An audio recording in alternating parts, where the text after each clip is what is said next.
here, an apple there.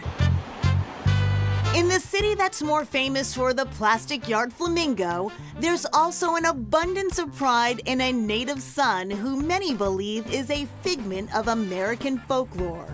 Turns out he was very much a real person. Johnny Appleseed, AKA John Chapman, was born here in Leominster. Best guesstimation, his homestead is within 2 miles of here. A drive up Johnny Appleseed Lane in this north central Massachusetts city reveals the birthplace of John Chapman. Born in 1774, the icon of apples wouldn't rise to fame until 1948. Disney, with the Melody Time, really, boost him. He was his real public relations expert, so to speak. And a lot of people see Johnny Appleseed that way. Without Disney, I don't think he has quite the shtick that he would have today. Because of that fictional portrayal, there's a muddy history surrounding Chapman's actual life. I put him in the category of first environmentalist. He did no harm. He was a religious man.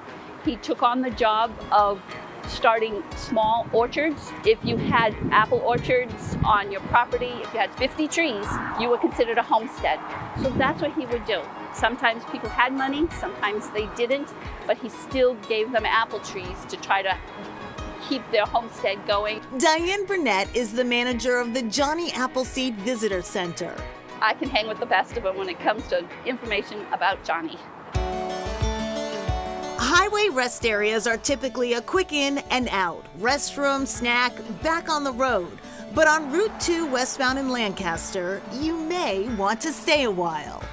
I hear that from people all over the country, that it's one of the best little places they visit. Burnett prides herself on keeping the visitor center stocked with products from local farms and artisans, but she also collects Johnny Appleseed memorabilia. Almost every day somebody wants to buy something out of that case, and it's like, oh, not for sale. These are things that I have found over the years that people have donated to the visitor center for us to protect and keep track of. They're bits and pieces of Johnny to tell the story. Burnett has her favorites, like the German Johnny Appleseed Nutcracker perched above the register, but her case is full of treasures.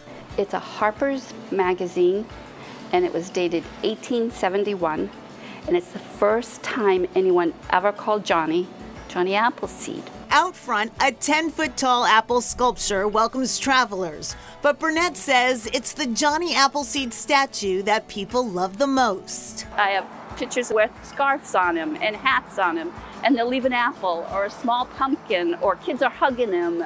On the other side of the parking area, a tribute to Johnny that isn't as flashy. There are currently 3 Rambo trees on the property. They are offspring of the last remaining Johnny Appleseed planted tree that is known. The fruit is very, very tart, and it was mainly used for cider and vinegar. Picking the Rambo apples isn't allowed, but you can pick apples at nearby Sholin Farms, a local orchard that isn't simply for recreation. It's also a necessary teaching tool, says Joanne DiNardo. Wouldn't it be a shame if we didn't have a large-scale operation, a U-Pick orchard for the people, to encourage people to understand what apples are, what growing and what nurturing the farm is, and how to connect to the earth. Chronicle first visited Sholin Farms back in 2002, where we met Johnny Appleseed, or rather, Larry Hill, a local impersonator. They see the apple orchards and they say, I'm home. And oftentimes they just settle right there. Today, the farm has the same mission, bringing apples and nature to the community. But that doesn't mean it isn't met with challenges. And back to the rest stop. Every fall for about 10 weeks or so, Diane and her team give every person that comes to the rest stop a free apple from a local farm. They also have a lot of activities planned, including visits by alpacas from local farms. Johnny Appleseed celebrated a birthday in September 26th. So happy birthday, Johnny. Happy birthday, Johnny. Up next, finding a new passion for fruit.